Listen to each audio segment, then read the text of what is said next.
You sitting in this room, you think you're really here. Well, you've persuaded yourself that way. You've acted it so damn well that you know this is the real world. But you're playing it.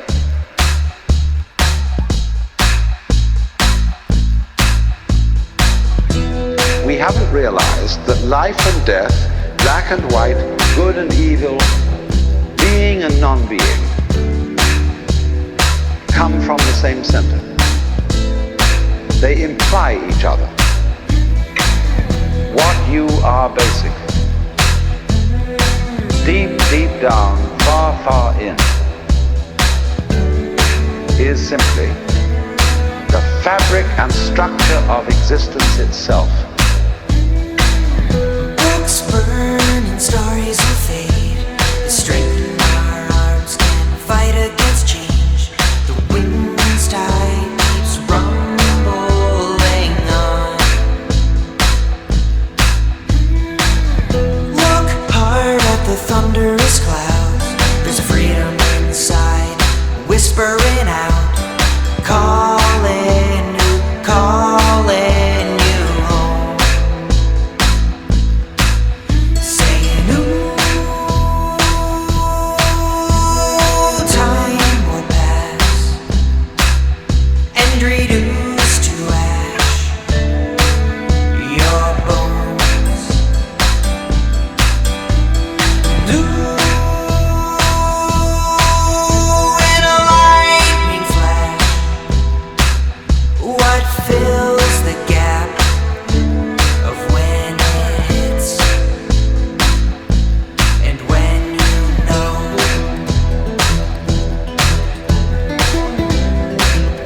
What exists, reality itself, is gorgeous.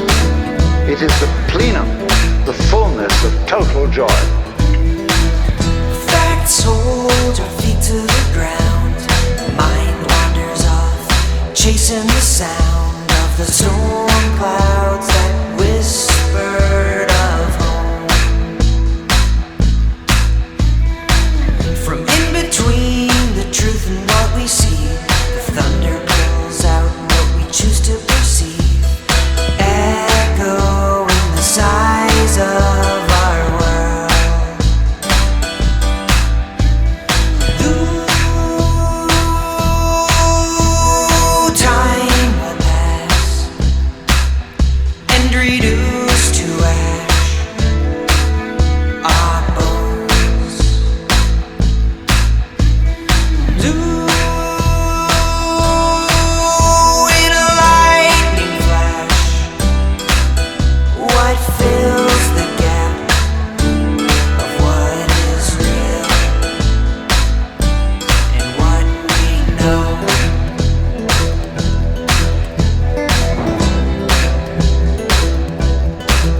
There's no point just in sustaining bliss. Let's suppose that you were able every night to dream any dream you wanted to dream. And that you could, for example, have the power within one night to dream 75 years of time. And you would naturally, as you began on this adventure of dreams, you would fulfill all your wishes.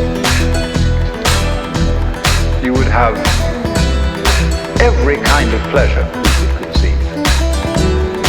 And after several nights of 75 years of total pleasure each, you would say, now let's have a surprise. Let's have a dream which isn't under control. You would get more and more adventurous, and you would make further and further out gambles as to what you would dream. And finally, you would dream where you are now.